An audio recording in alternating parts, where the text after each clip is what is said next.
حضور داتا علی حجویری رحمۃ اللہ علیہ کی عادت تھی کہ آپ اولیاء کرام کے مزارات پر جاتے تھے. ہمیں بھی چاہیے کہ ہمیں اولیاء کرام کے مزارات پر حاضری دیتے رہا کریں، بالخصوص جب کوئی مشکل پیش آئے، کوئی پریشانی ہو. اس مشکل کے حل کے لیے داتا صاحب باقاعدہ اہتمام کے ساتھ مزارات پر جایا کرتے. آپ خود فرماتے کہ ایک بار مجھے کوئی مشکل پیش آئی تو میں بایزید بستامی کے مزار پر گیا، اس کی برکت سے میری مشکل حل ہو گئی. ایک بار کا واقعہ بیان کرتے ہیں کہ ایک مشکل پیش آئی، میں بایزید بستامی کے مزار پر گیا، مگر اس دفعہ قدرت کو کچھ اور ہی منظور تھا.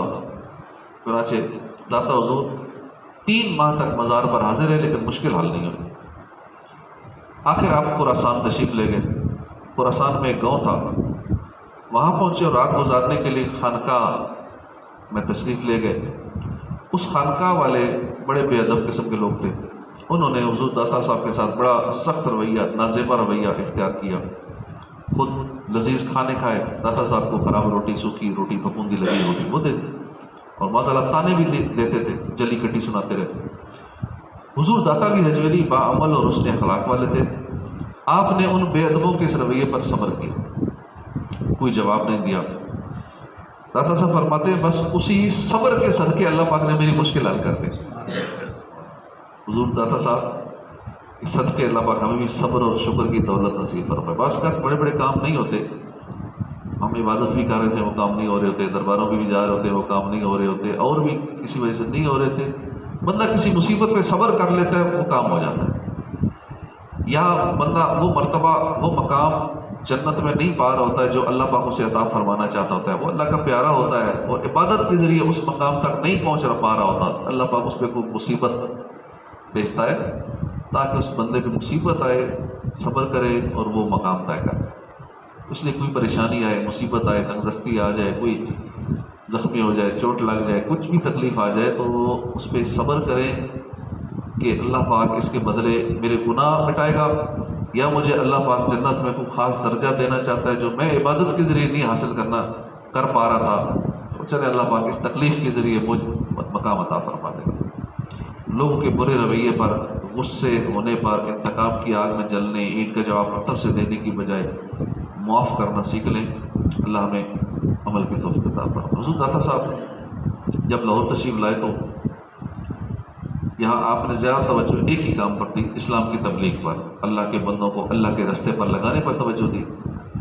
دن رات ذوق اور شوق سے یہ کام کرتے، جہاں موقع ملتا نیکی کی دعوت دیتے، کافروں کو اسلام کی دعوت دیتے، بے عمل مسلمانوں کو نیک اعمال کی ترغیب دلاتے. اور آپ کی کوششوں سے بہت سارے لوگ دین اسلام کی طرف مائل ہونے لگے، کافر کلمہ پڑھ کر مسلمان ہو گئے، مشتیں آباد ہونا شروع ہو گئی، لوگ آپ کے پاس علم دین سیکھنے آتے. اس وقت کا لاہور کا جو حاکم تھا وہ کافر تھا. جب حاکم کو یہ پتہ چلا کہ یہ سارا کچھ ہو رہا ہے، بڑا غصے میں ہوا. سپاہی بھیجے کہ اس درویش کو ادھر لے کے آؤ، بلکہ اسے منع کرو، تبلیغی سلسلے کو بند کرو اور اسے لاہور سے نکال دو. حاکم کا حکم سن کر سپاہی گئے، ایک دستہ پورا گیا. حضور داتا صاحب کی قیام گاہ پر گئے، رات کا وقت تھا. داتا صاحب اپنے خیمے میں ذکر میں مصروف تھے. سپاہیوں نے حضور داتا صاحب کو حاکم لاہور کا حکم سناتے ہوئے کہا کہ آپ یہاں سے چلے جائیں اور آئندہ کبھی یہاں لاہور میں نظر نہ آئیں. داتا صاحب نے نرمی سے فرمایا کہ میں اللہ کا بندہ ہوں اور اللہ کا پیغام اللہ کے بندوں تک پہنچاتا ہوں تاکہ ان کی آخرت سنور جائے. سپاہی گرج کر بولے ہم یہ سب نہیں جانتے، حاکم لاہور کا حکم ہے، آپ کو یہاں سے جانا ہی ہوگا. اب داتا حضور نے جذبہ ایمانی سے سرشار ہو کر فرمایا میں یہاں اللہ کے حکم سے آیا ہوں اور اللہ پاک ہی میرا مددگار ہے. سپاہی آپ کی بات سن کر غصے سے لال پیلے ہو گئے، بے ادبی کرنے لگے. معاذ اللہ نے آپ کے خیمے کو آگ لگانے کی کوشش کی مگر پوری کوشش کے باوجود آگ نہیں لگا سکے. آخر کار سوچنے پہ مجبور ہو گئے کہ یہ بزرگ ہستی کون ہے کہ ہم آگ لگا رہے خیمے کو، آگ نہیں لگ رہے. چنانچہ تھک کر واپس چلے گئے، حاکم کو سارا واقعہ سنایا. وہ چونکہ کافر تھا، سپاہیوں کو بات سن کر مزید غصے میں ہو گیا. اس نے سپاہیوں کو ڈانٹا اور حکم دیا کہ اس درویش کو ہر صورت یہاں سے نکالو، یہ میرا حکم ہے. اب یہ باتیں ہو رہی تھی کہ اچانک اس کے محل میں شور مچ گیا کہ محل میں آگ لگ گئی. شور سن کر سپاہی دوڑے، آگ بجھانے کی بڑی کوشش کی، آگ بجھنے کا نام نہیں لے رہی تھی. اب یہ معاملہ دیکھ کر حاکم لاہور کے دل میں خیال آیا کہ میرے محل میں اچانک آگ لگ جانا اور پھر نہ بجھنا یا ہونا کوئی میری غلطی کی سزا ہے۔ پھر ساتھ ہی خیال آیا کہ میں نے اس درویش کو تکلیف پہنچائی ہے، شاید اسی وجہ سے میرے مال میں آگ لگے۔ بس یہ خیال آنا ہی تھا، جلدی سے داتا صاحب کے قدموں میں حاضر ہوا، بڑی عاجزی سے معافی مانگی۔ ادھر داتا حضور نے فرمایا جا معاف کیا، بس یہ فرمایا مال میں آگ بجھ گئی۔ داتا صاحب کو کی یہ زندہ کرامت دیکھ کر حاکم لاہور کا دل روشن ہوا اور کلمہ پڑھ کے مسلمان ہو گئے۔ داتا صاحب کو زبردست عالم دین ہیں، آپ کے اندر مسلمانوں کی خیر خواہی کا بہت جذبہ تھا۔ حضرت ابو سعید حجویری رحمۃ اللہ علیہ، انہوں نے ایک بار داتا صاحب سے کچھ سوالات پوچھے، مثلا یہ پوچھا کہ صوفیاء کے عقائد کیا ہیں اور اللہ پاک کی محبت پیدا کرنے کا طریقہ کیا ہے، اس کی رکاوٹیں کیا ہیں، وغیرہ وغیرہ۔ تو آپ نے اس سوالات کے جوابات کے اندر، ان سوالوں کے جواب میں پوری کتاب لکھ دی، جو بڑی مشہور کتاب ہے کشف المحجوب۔ کتاب پڑھنی چاہیے، بڑی زبردست لاجواب کتاب ہے۔ بڑے بڑے صوفیاء اس کتاب کو پڑھتے تھے، اپنے شاگردوں کو پڑھایا کرتے تھے۔ کشف کا مطلب ہے کھولنا، اور محجوب کا مطلب ہے پردے، پردے میں رکھی ہوئی چیز۔ گناہوں کی وجہ سے دل میں جو میل چڑھ جاتی ہے نا، صوفیاء کرام اسے حجاب کہتے ہیں، اس میل کو۔ تو یوں کشف المحجوب کا مطلب بنے گا کہ دل کے پردے کھولنے والی کتاب۔ خواجہ نظام الدین اولیاء فرمایا کرتے کہ جسے پیر کامل نہ ملتا ہو تو وہ کشف المحجوب پڑھ لے، اسے پیر کامل مل جائے۔ تو داتا صاحب کہہ چکے آگے، اور بھی آنے والا ہے، تو ان کا ذکر ہم نے سنا۔ بزرگوں کی ہر ادائی نرالی ہوتی ہے، ان کے مبارک انداز میں ہمارے لیے بڑی حکمتیں ہوتی ہیں۔ حضور داتا صاحب نے جب یہ کتاب لکھی تو آپ کا انداز جو تھا، اس مبارک انداز میں ہمارے لیے بڑا سبق ہے کہ آپ سب سے پہلے آپ نے دو کام کیے۔ پہلے تو استخارہ کیا کتاب لکھنے سے پہلے، پھر جب اشارہ مل گیا کہ کتاب لکھنا بہتر ہے، پھر آپ نے اچھی اچھی نیتیں کی، پھر آپ نے کتاب لکھنا شروع کی۔ اب غور کیجئے کہ داتا صاحب سے سوال پوچھا گیا تھا، آپ عالم دین تھے، سوال کا جواب آپ فوراً دیتے، 100% درست جانتے تھے، اس کے باوجود آپ نے ایسے نہیں کیا جیسے سوال ہوا بس جلدی سے جواب دے کر روانہ ہو گئے۔ آپ نے احتیاط فرمائی، پہلے استخارہ کیا، اچھی سی نیتیں کی، تب سوال کا جواب لکھا، یعنی کشف المحجوب تحریر فرمائی۔ اور ہر سوال کا جواب فوری دینا یہ ضروری بھی نہیں ہوتا۔ کئی لوگ یہی کہتے ہیں کہ فلاں نے جواب نہیں دیا تو یہی کیوں ہے۔ کئیوں کو عالم کی ڈیفینیشن کی پتہ نہیں ہوتی، وہ صرف یہ سمجھتے کہ میں 2-4 سوال پوچھوں تو یہ جواب دے دے تو یہ عالم ہے، مولوی ہے، نہ جواب دے لے تو نہیں ہے، یہ کچھ نہیں جانتا۔ اب وہ اپنے سوالوں پہ سارا فیصلہ کر رہے ہوتے ہیں۔ حقیقت میں ایسا نہیں ہوتا۔ عالم کی تعریف بھی کئی لوگوں کو نہیں پتہ ہوتی کیا ہے، اور اپنے پاس سے یہ فیصلے کر رہے ہوتے ہیں۔ کئی معاملات ہمیں وہاں بھی پیش آئے۔ ہمارے ساتھ ایک عالم دین تھے، ادھر سے ہی وہ ہمارے ساتھ ہو گئے، لیکن آہستہ آہستہ تعارف، انہوں نے اپنے آپ کو کھولا نہیں کہ میں عالم، وہ سادے سے ہی بن کے سیدھے سادے۔ وہاں تو سر پہ نہ ٹوپی ہوتی ہے، سارے ننگے ساری ہوتے ہیں اور پتہ ہی نہیں چلتا کون عالم ہے کون کیا ہے۔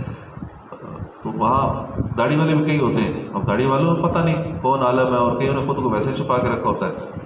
تو وہ استاذ اور علماء تھے، میری ان سے دوستی ہوگی، ہم اکٹھے وہاں گئے۔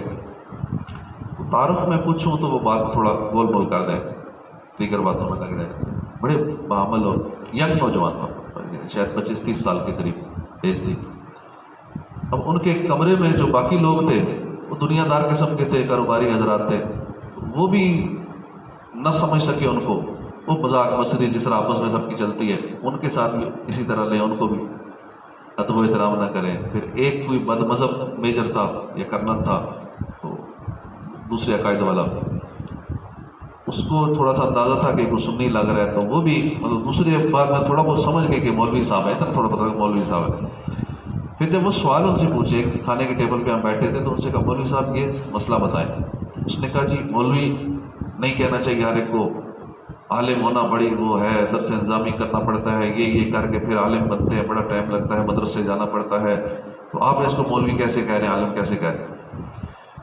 تو مجھے بھی غصہ آیا، میں تو ان کو بعد میں تھوڑا پتہ لگ گیا تھا کہ یہ تو فلاں جامعہ میں پڑھاتے بھی ہیں، استاذ العلماء ہیں یہ ان کے بارے میں ایسی بات کر رہے ہیں کرنل۔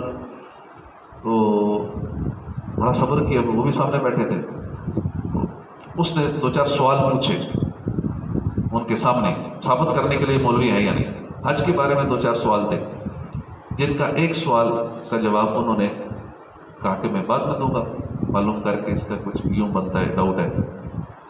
اس نے کہا دیکھا سوال کا جواب نہیں دے سکے. جو مولوی ہوتا ہے فوراً جواب کا جواب، عالم ہوتا ہے سوال کا جواب دیتا ہے. میں نے کہا جی تھوڑا، پھر میں بولا، میں نے کہا مولا علی کے پاس کتنے لوگ سوال کا لے کے آئے، آپ نے ہر سوال کا جواب نہیں دیا. امام اعظم ابو حنیفہ کے پاس کتنے سوال آتے تھے، امام تھے فقہ حنفی کے، کروڑوں اربوں پیشوا ان کے، وہ ہر سوال کا جواب نہیں دیتے تھے. اسی طرح اور ہمارے کتنے بزرگان دین اور اس طرح کی ہستیاں ہیں کہ جو ہر سوال کا جواب نہیں دیتے تھے.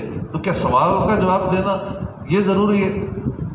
پھر عالم کی ڈیفینیشن کیا ہے جانتے ہیں آپ؟ تو اب وہ اسے یہ بھی نہیں پتا تھا عالم کی تعریف کیا ہے. میں نے ان سے کہا حضور آپ ڈیفینیشن بتائیں عالم کسے کہتے ہیں. کہتے نہیں مدرسے میں جو جائے، جو درس نظامی کرے. میں کہ یہ تو درس نظامی کر کے بھی اس کو آتا کچھ نہ ہو تو کیا وہ عالم ہوگا؟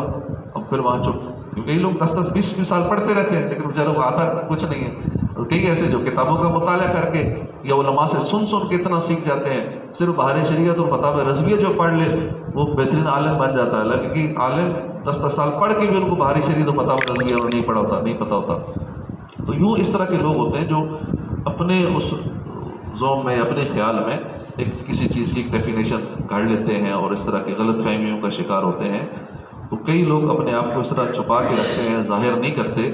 تو وہ اتنا عرصہ ہمارے ساتھ رہے، لوگوں کے ساتھ رہے، لیکن انہوں نے ظاہر نہیں کیا کہ میں عالم دین ہوں یا کیا ہوں. یہاں تک کہ مجھے بھی انہوں نے ڈیٹیل نہیں بتائی کہ میں فلاں جامعہ کا استاد ہوں، اور ساری تفصیل نہیں بتائی. ہلکا سا بس تھوڑا بہت پتہ لگتا گیا مجھے گرید کے. تو کئی لوگ اس طرح کے ہوتے ہیں، خود کو چھپایا ہوتا ہے انہوں نے عوام کے اندر، لیکن بڑے پہنچے ہوئے ہستیاں ہوتی ہیں. کئی ولایت کے اعلیٰ مرتبے بھی ہوتے ہیں لیکن عوام کے اندر چھپے ہوتے ہیں، گلے ملے ہوتے ہیں، کسی کو پتہ نہیں ہوتا. لوگ ان کو عام بندہ سمجھ رہے ہوتے ہیں. اس لیے ہمیں ہر مسلمان کی قدر کرنی چاہیے، ہر مسلمان کی رسپیکٹ کرنی چاہیے، عزت کرنی چاہیے. نہ جانے کون کس مقام پہ ہو، کون اللہ کا کتنا پیارا ہو. تو داتا صاحب سے سوال پوچھا گیا، آپ نے فوری جواب نہیں دیا بلکہ یہ دیکھا کہ زیادہ فائدہ امت کا کس طرح ہو. تو آپ نے کتاب کے بارے میں سوچا، کیوں نہ کہ جو یہ سوال پوچھے گئے میں کتاب لکھوں تاکہ قیامت تک آنے والے مسلمانوں کو فائدہ ہو جائے. اور ایسا ہی ہو، آج تک لوگ داتا صاحب کو کتنے 100 سال ہو گئے دنیا سے چلے گئے، لیکن جو کتاب دے گئے اس کتاب سے قیامت تک لوگ فائدہ اٹھاتے رہیں گے، کشف الماجوب پڑھتے رہیں گے، سوالوں کے جواب ملتے رہیں گے. اسی طرح اب جیسے سوشل میڈیا کا دور ہے، اب ایک سوال کا جواب ہے بندہ 2-4 بندوں کو دیتا ہے، ایک سوال کا جواب ہے جو بندہ سوشل میڈیا پہ بات کر کے دیتا ہے. اب وہاں سینکڑوں، ہزاروں، لاکھوں تک پیغام پہنچ جائے گا اور بات محفوظ بھی ہو جائے گی. قیامت تک بات سیو بھی ہو گئی، بعد میں آنے والے بھی اس سے فائدہ اٹھاتے رہیں گے. اب جیسے یہ ہماری گفتگو ہو رہی ہے، آپ چند ایک بیٹھے ہوئے ہیں لیکن اس کے ذریعے سینکڑوں اس سے فائدہ اٹھائیں گے. سینکڑوں جو سبسکرائبر ہیں وہ دیکھیں گے بھی، جو نہیں بھی سبسکرائبر ویسے ویڈیوز دیکھتے ہیں تو وہ فائدہ اٹھائیں گے. تو یہ ایک ذریعہ ہے موجودہ دور میں. فیوچر میں شاید اس سے بھی جدید آگے کو سلسلہ آ جائے، لیکن اس وقت کی جو ٹیکنالوجی ہے سوشل میڈیا، ہم اس سے کیوں نہ فائدہ اٹھائیں. وہی بات ہم چند ایک میں کر رہے ہیں سامنے بیٹھ کے. اب یہاں لاکھوں لوگ نہیں بیٹھ سکتے، نہ سینکڑوں بیٹھ سکتے ہیں، چاہے ہم دعوت دیتے رہے، روز اکٹھے بھی نہیں کر سکتے سینکڑوں کو، لیکن اس سوشل میڈیا کے ذریعے سینکڑوں، ہزاروں، لاکھوں تک ہم چاہیں اس پیغام کو پہنچا سکتے ہیں. اب تو شاید سینکڑوں، ہزاروں سنتے ہوں گے، سنتے ہیں، بلکہ ویوز بھی آتے ہیں. لیکن اگر ہم اس میں تھوڑی کوشش کریں تو یہ تعداد لاکھوں تک، کروڑوں تک جا سکتی ہے. کروڑوں تک پہنچا سکتے ہیں، اس کے بھی طریقے ہوتے ہیں کہ ان تک کیسے بات پہنچانی ہے. پوری دنیا میں یہ بات پہنچا سکتے ہیں. اب کیوں نہ آخرت کا فائدہ لیں اس چیز سے. لوگ دنیاوی فائدے اٹھا رہے ہیں، ہم آخرت کا فائدہ اٹھائیں. اس لیے ہمیں بھی تھوڑا اس طرف آنا چاہیے، کیونکہ کتنے دنیا دار لوگ جو ایک نماز تک نہیں پڑھتے، وہ اس سوشل میڈیا کے ذریعے نہ جانے کیا کیا کر رہے ہیں. مقصد ہوتا ہے دولت کمانا، کیونکہ جتنی زیادہ سبسکرائبر بڑھیں گے، فالورز بڑھیں گے، ان کو انکم آئے گی، اور نہ جانے اور لوگوں کو کتنے غلط کاموں پہ لگا دیتے ہیں. تو ہمیں وہ کام اس کے ذریعے کرنے چاہیے. ٹھیک ہے، بظاہر اگر ہماری یہ فیلڈ نہیں ہے، مسئلے مسائل نہیں بتا سکتے، درس و بیان بالفرض نہیں کر سکتے، تو چلے کوئی جتنا آتا ہے، کوئی اچھی بات کسی کا فائدہ کر سکتے ہیں اتنا ہی کرتے رہے. اپنے بچوں کو اس طرف لگاتے ہیں کہ وہ پازیٹیو یوز کریں سوشل میڈیا کا. اللہ پاک توفیق عطا فرمائے. تو داتا صاحب نے اس دور کا سوشل میڈیا چونکہ وہی تھا، کتاب ہی لکھنا تھا، عورتوں کو نظام تھا نہیں، تو داتا صاحب نے کشف الماجوب لکھی اور قیامت تک کے مسلمانوں کے لیے یہ فائدہ کر دیا.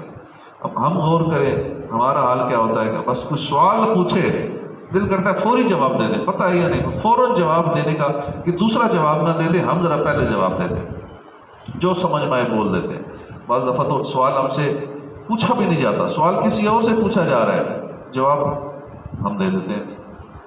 جیسی کانوں میں آواز پڑتی ہے ہم فوراً مفت کے مفتی بن جاتے ہیں۔ سوال پوچھنے والے کا مقصد کیا ہے، سوال کا درست مطلب کیا ہے، قرآن کریم میں سوال کے بارے میں کیا احکام ہے، احادیث میں کیا ارشاد ہوا، علماء کرام نے اس بارے میں کیا فرمایا، پھر میں اگر جواب دینے ہی لگا ہوں تو میرے دل کی کیفیت کیا، میں جواب کیوں دے رہا ہوں۔ اگر دل میں یہ تو نہیں ہے کہ میں جواب دوں گا تو یہ سمجھے کہ بڑا عالم ہے، اسے تو پتہ ہے، اگر یہ بھی کیفیت آ گئی تو کئی اللہ والے پھر بھی جواب نہیں دیتے، پتہ ہوتا ہے اس بات کا جواب، اس سوال کا جواب یہ ہے، لیکن جب دل کی کیفیت دیکھتے ہیں کہ اس میں تھوڑا سا مسئلہ پاتے ہیں تو معذرت کر لیتے ہیں، جی کسی اور سے پوچھ لیں، کیونکہ مجھے پتہ ہوتا ہے میں جواب دوں گا تو میرے دل میں تھوڑا سا غرور تکبر آ جائے گا کہ یار اس کو تو پتہ ہے، یہ تو بڑا اہل علم ہے، میری تعریفیں شروع ہو جائیں گی، تو کئی اس سے بچنے کے لیے بھی جواب نہیں دیتے، ٹھیک ہے کسی اور سے پوچھ لو، میرے بارے میں یہی رکھو کہ یہ جاہل آدمی کچھ نہیں جانتا، تو کئی یوں بھی ہوتے ہیں۔ تو دل کی کیفیت بھی دیکھنی ہوتی ہے کہ کیا ہے جواب دیتے ہوئے، کہیں نفس کی خواہش تو پوری نہیں ہو رہی، اس میں نفس کی خواہش نہیں شامل جواب دینے میں، نیت رضا الہی کی ہے یا نہیں ہے جواب دینے میں، یا صرف نیت یہی ہے کہ پتہ چلے کہ بڑا اہل علم ہے، کہیں میں ریاکاری کا شکار تو نہیں ہو رہا، کہیں میں خود پسندی کا شکار تو نہیں ہو رہا۔ یوں ایک سوال کا جواب دینے میں 1000 قسم کے پہلو ہوتے ہیں، اور یہ جو اہل علم علماء ہوتے ہیں، اللہ والے ہوتے ہیں، یہ ساری باتیں سوچتے ہیں جن کے متعلق غور کرنا ضروری ہوتا ہے، لیکن لوگ احتیاط نہیں کرتے، سوشل میڈیا پر تبصرے کر رہے ہوتے ہیں، ان پڑھ لوگ قرآن و حدیث کی غلط سلط وضاحتیں کر رہے ہوتے ہیں، قرآن کریم اوپر سے دیکھ کر درست پڑھنا نہیں آتا، اور دینی موضوعات پر مناظرے ہو رہے ہوتے ہیں، اور وہ لوگ ایسی بے باکی کا شکار ہیں، انہیں ڈر جانا چاہیے۔ حدیث پاک میں کہ جو بغیر علم کے فتویٰ دیتا ہے، یعنی دینی سوالوں کے جواب دیتا ہے، اس پر زمین و آسمان کے فرشتے لعنت بھیجتے ہیں، اور یہ مناظر وہاں نظر آتے ہیں جب بندہ رش میں یا جمرہ پہ خاص کر جاتا ہے، وہاں یہ مناظر بہت نظر آتے ہیں کہ ایک ہی ہوٹل میں ایک ہی خیمے کے اندر مختلف قسم کے پیسے چل رہی ہیں، ایک جماعت ہو رہی ہے، وہ کہتے ہیں نہیں جی ہم مسافر ہیں، اچھا وہ جی مسافر، اس کے ذہن والے لوگ اس کے ساتھ نماز پڑھنا شروع ہوئے تھے، دوسرا کہتے ہیں نہیں جی ہم مسافر نہیں، ہم پوری نماز پڑھیں گے، اور دوسری اس کی جماعت الگ ہو رہی ہوتی ہے دوسرے کی، ایک تیسری کیٹیگری بیچ میں ہوتی ہے، وہ اپنا یوں کر کے ایک ہی خیمے میں 3 جماعتیں ہو رہی ہیں۔ اب آگے جو نماز پڑھانے والا، پہلے اس کی کیفیت دیکھو، سب سے پہلے تو اس کا عقیدہ دیکھنا ہوتا ہے، جب عقیدے کا پتہ نہیں، اگر بد مذہب ہے، بد عقیدہ ہے، کون ہے نماز پڑھانے والا۔ اب اگلی چیز دیکھنی ہے کہ اس میں شرائط پائی جاتی ہیں ظاہری طور پہ جو نظر آ رہا ہے وہ ہے یا نہیں ہے، اس کے بعد اس کے پیچھے نماز شروع کرنی ہے۔ اچھا ظاہری شرائط بھی بالفرض ہو رہی ہیں، داڑھی وغیرہ سارے معاملات ہو رہے ہیں، اب جب تلاوت اگلا شروع کرتا ہے وہ سارا کچھ کھل کے سامنے آیا، تو میں تو غلط تلاوت کر رہا ہے، اسے تجوید ہی نہیں آتی، کتنی غلطیاں کر رہے ہیں، تو یہ بڑے مسائل وہاں پیش آئے، اور پھر اپنی نماز پڑھنی پڑتی تھی وہاں یہ حالات دیکھ کر، کیونکہ وہاں ہر ایک امام بن جاتا ہے، وہاں تو مگر داڑھی والے بھی، اور وہاں سارے امام بن جاتے ہیں، اس طرح کا ماحول بنا ہوا، دیکھا دیکھی نا کہ ٹھیک ہے جی آگے آئے اللہ اکبر، پیچھے کھڑے رہے، اور عجیب و غریب مناظر چل رہے ہوتے ہیں، نماز کے اندر باتیں کر رہے ہوتے ہیں، نماز کے اندر ایک دوسرے کو جواب دے رہے ہوتے ہیں، کئی بول بھی پڑھتے ہیں، کوئی کسی نے بات کی اور نماز کے حالت میں اسے جواب دے رہا ہے، خیر میں آتا ہوں صبر کر، یہ حالات چل رہے ہوتے ہیں، اور وہ بھی دیکھا دیکھی، اور بھی لوگ کر رہے ہیں، وہ سمجھتے ہیں شاید ٹھیک ہی کام ہے، تو باقی بھی یہ کام شروع کر دیتے ہیں، بڑے عجیب مناظر ہیں، اور اگر دینی علم نہیں ہوگا، یہاں سے سیکھ کے نہیں جائیں گے تو وہاں پھر ہم بھی بڑی بڑی غلطیاں کریں گے، ان کے ساتھ ہی شامل ہو جائیں گے۔ تو اس لیے کہیں نماز پڑھ رہے ہیں تو پہلے دیکھ لینا چاہیے کہ میں جس کے پیچھے نماز پڑھ رہا ہوں، سب سے پہلے تو اس کا عقیدہ بیسک چیز ہے، اس کے بعد پھر اس کی ظاہری شرائط وغیرہ، اگر ظاہری بھی ہیں، اب جب قرات کرے گا تو قرات لیکن ہمیں خود پتہ ہوگا تو ہم جانچ پڑتال کر سکیں گے نا، اپنی قرات درست ہوگی، تجوید آتی ہوگی، صحیح پڑھا ہوگا تو پھر ہمیں آئیڈیا ہوگا کہ ہم واقعی قرات ٹھیک ہے یا نہیں ہے، اپنی غلط ہوگی تو پھر ہم اس کو سمجھیں گے صحیح پڑھ رہا ہے، سر صحیح لگا رہا ہے، ہم سر پہ توجہ دیں گے، تجوید پہ مخارج پہ توجہ نہیں دیں گے۔ اب ہمارے ہوٹل میں بھی ایک مولانا صاحب کے امام تھے، مولانا صاحب، تو باقی بظاہر تو ساری شرائط ٹھیک تھی، لیکن جب وہ قرات انہوں نے کی اتنی غلطیاں، کہ یہ تو سب کی نمازیں ضائع ہو رہی ہیں، اتنے حاجی یہاں 30 دن گزارے انہوں نے، یہ تو بندہ یہی پکا یہاں امام بن گیا، پیچھے سے ہے بھی کوئی امام کسی جگہ تھا، لیکن بیچارے کی قرات کا کوئی حال ہی نہیں تھا۔ اچھا پھر اس کے بعد بیان بھی کرتا تھا نماز کے بعد، وہ خاص کر فجر میں آدھا گھنٹہ بیان کرنا، اور بیان میں اتنے چوکے چھکے لگانا، غلط حدیثیں بیان کرنا، اپنے پاس سے کوئی بات ہو اس کو حدیث سے اٹیچ کر کے حدیث ہے یہ حضور نے یہ فرمایا، اور بات وہ اپنی طرف سے ہوتی تھی، یہ ساری باتیں لوگ کر رہے ہوتے ہیں، اور کئی مولانا حضرات بھی کر رہے ہوتے ہیں جن کو بیچاروں کو گاؤں دیہات کے امام، یا جن کو نہیں پتہ ہوتا بس امام بن جاتے ہیں یا خاندانی امام چل رہے ہوتے ہیں، کیونکہ باپ امام تھا، دادا امام تھا، تو پھر انہوں نے سب کے ہم بھی امام ہی لگنا ہے، چاہے امامت آتی ہے یا نہیں آتی، چونکہ خاندانی پیشہ ہے اس لیے ہم نے امامت ہی کرنی ہے، سیکھنا نہیں ہے، کرنی امامت ہے۔ تو جو چیز بھی کرنی ہے اسے سیکھنا چاہیے، اور خاص کر دین کے معاملے میں تو ضرور ہی سیکھنا چاہیے۔ اللہ پاک توفیق عطا فرمائے، آمین بجاہ نبی الامین صلی اللہ علیہ وسلم۔